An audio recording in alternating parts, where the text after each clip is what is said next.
Chapter 1 starts with Vessel for Pain. Last chapter, Vessel for Pain. Music, Vessel for Pain. You start the title, Vessel for Pain. You go to their own webpage, Vessel for Pain. Oh look, Vessel for Pain. Don't forget, Vessel for Pain. Has to be Vessel for Pain.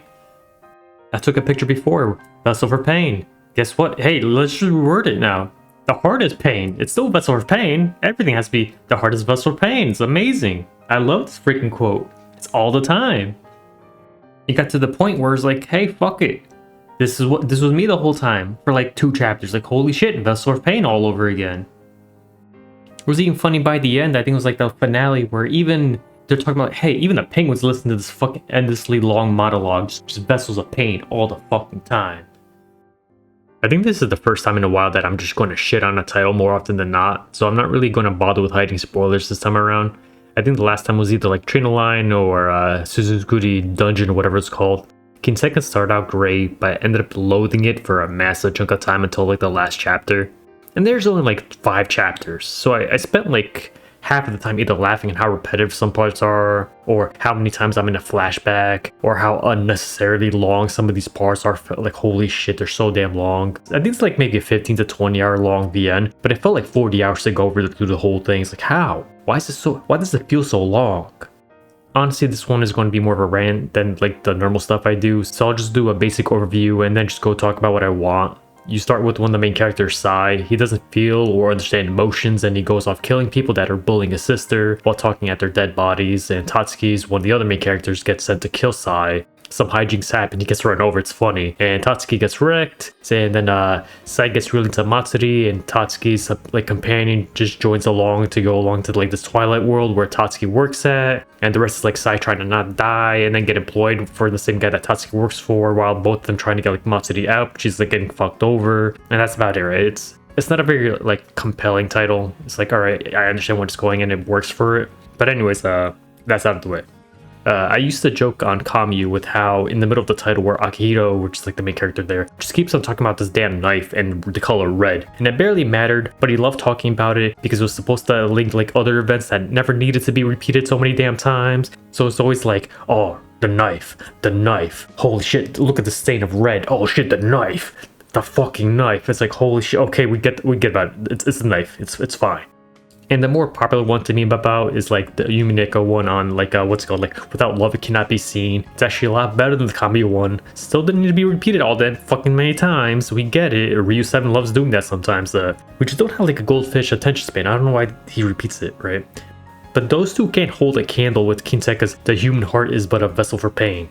Holy shit. It's the first line of the title. It's the name of the music track. It's the first line on their webpage. It gets repeated like 5 times in a chapter. Hell, even on their main page, it was mentioned like 3 fucking times. There was a time in chapter 4 where it was not only mentioned at the start, it was mentioned like 6 lines later alongside a reworded version of the same 2 lines like 2 lines later on. It's like, holy shit. And at this point, it just became funny instead of like annoying to me. I looked at the logs and actually got bored of this in chapter 2. Like, holy, it was already being repetitive there. I played like an Otome and an extra part of like Phantom Trigger before continuing this one, and my disdain of this repetition apparently didn't leave because I hated it right when I got back to chapter 4.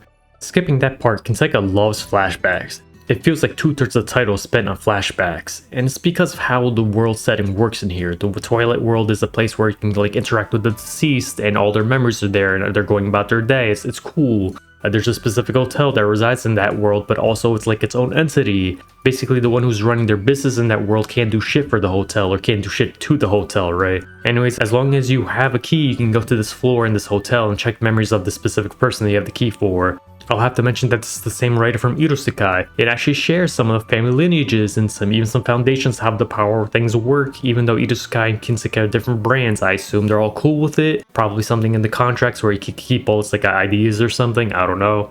Anyways, the world and especially the hotel reminds me a lot of the section from Irusekai and like Kana's Route where you're jumping through a lot of worlds. I think they actually specifically references some of them. But the idea is that a large portion of the title, you're either watching somebody's memories to understand their backstory or being straight up told their backstory from some perspective, probably theirs, right? It swaps between the two. The memories are like chapter 1 and 3 and flashbacks are chapter like 2 and 4. Though they're technically all flashbacks. These are the longest parts of the title. There's like once or maybe twice where the flashback has its own flashbacks. Like, holy shit, what are you doing? It's a type of storytelling that I hate when it's overused. Like, if you have people like me that go into tangents and you don't notice because I cut a lot of shit out, and it takes a while to get back to the original topic, depending on like your yapping level. A lot of the VTubers I watch are also like fucking yappers, right? It's funny.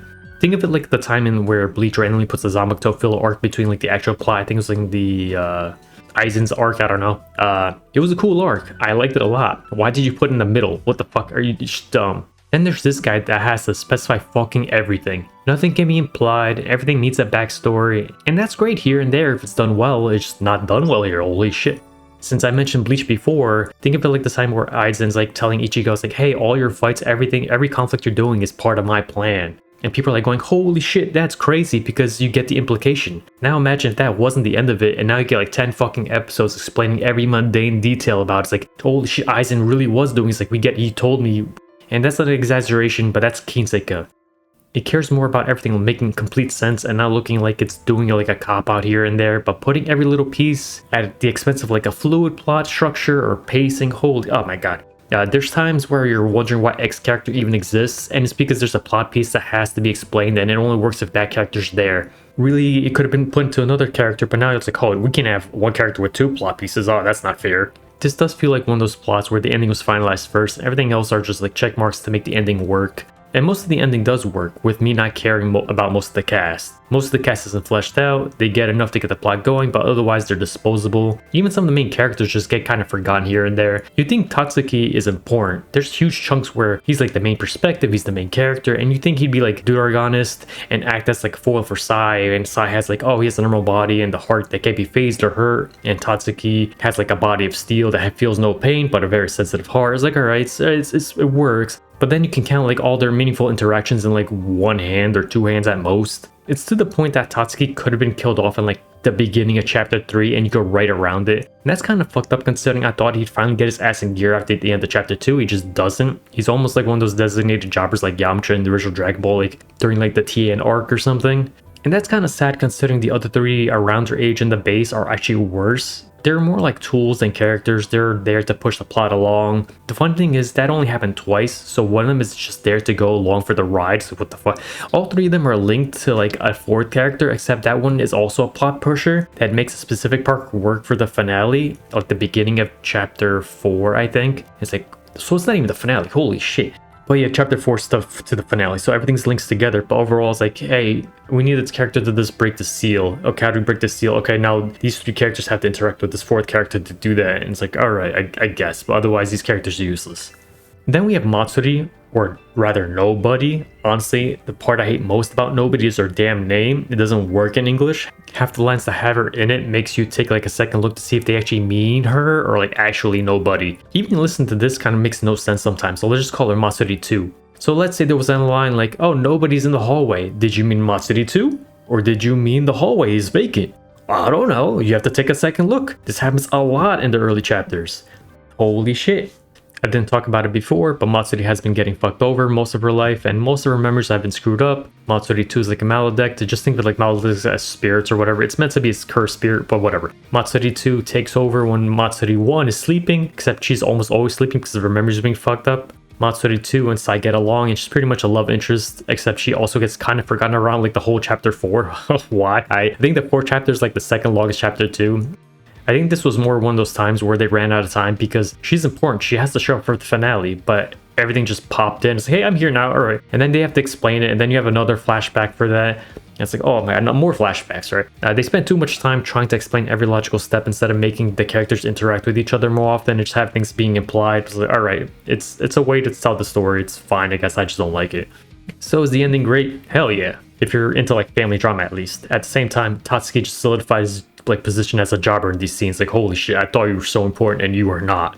Was chapter 4's like flashback bonanza aggravating? Kind of. It's more like that it's already been a flashback fatigue I was accumulating, so I was like, from that time it's already annoying, but it's not its own fault. It's like getting poked like 20 times. Like, yeah, maybe the 20th time it wasn't as bad as the first time, but so many you're just annoyed now. Chapter 4 is probably the part that was like most well written. If you said like as a standalone, like I said before, it's still relatively repetitive, but there's not much to pick around. It's like, this was a fine chapter.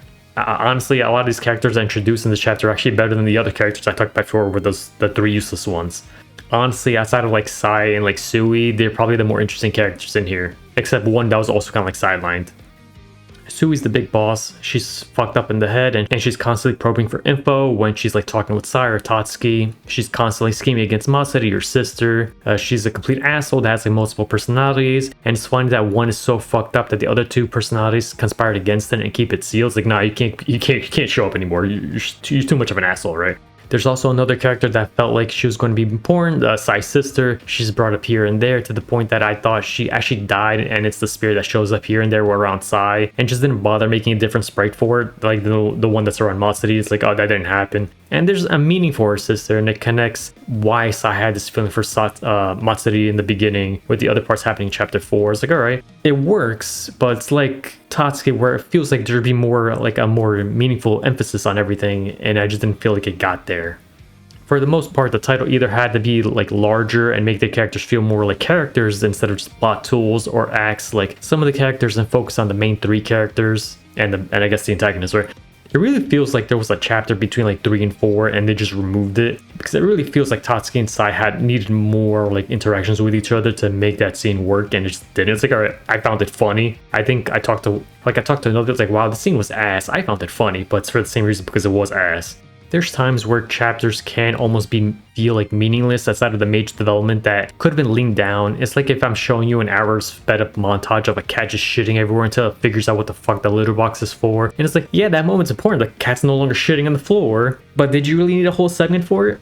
So it's the same thing with Sai. It's like, hell yeah, this segment makes you more of a person, makes you feel shit. Hell yeah. Did you really need 2 hours to make this work? No, not really. Or was this scene great for Tatsuki? Hell yeah, this was an amazing scene. It was very emotional. Why is he still being a jobber in the next chapter? He's still as useless as he was before. Holy crap. This is less like Irusekai, where I thought they added extra routes just for marketing in terms of like getting some extra sales, just because like, hey, this X character is cute. Oh, it's the green hair one is cute, or the purple one is cute, whatever it is. It's more like Kinsenka is ballsy in the way that it had a clear image of this ending, and everything else was just being built to make this ending the best it can be. It's like, I don't care about anything else. Almost every character, even those that would seem to be high of importance, just would sacrifice to be tools for like these 10 to 20 minutes. Like, this is the most hype. This is some MLA shit, right? It's like, this is what it's for. It's like that fake kid brother Rolo, I think his name was, in the 2nd season Code Geass, where nobody really cared about this guy or even hated this guy until that scene where he just spams his power and just keeps on teleporting, gets a heart attack and dies, and we're like, yo! It's a title that banked it for like big impact moments, and it did that part well. Too bad the flashback carousel was too strong to a detriment. It's like, holy shit, this annoyed me to all hell. I'm giving this high 6 to a low 7. Most of the high impact parts can be put to like a low 8, except the finale where it's like almost a 9 depending on preferences. To me, it is a 9. Though on the other hand, there was moments where I was like, holy shit, this is pushing closer to like a low 5 to a 4. This is awful. The voice acting from Sai and Shiku massively carried the finale to the point that I think it's hitting some of the best stuff I've read this year.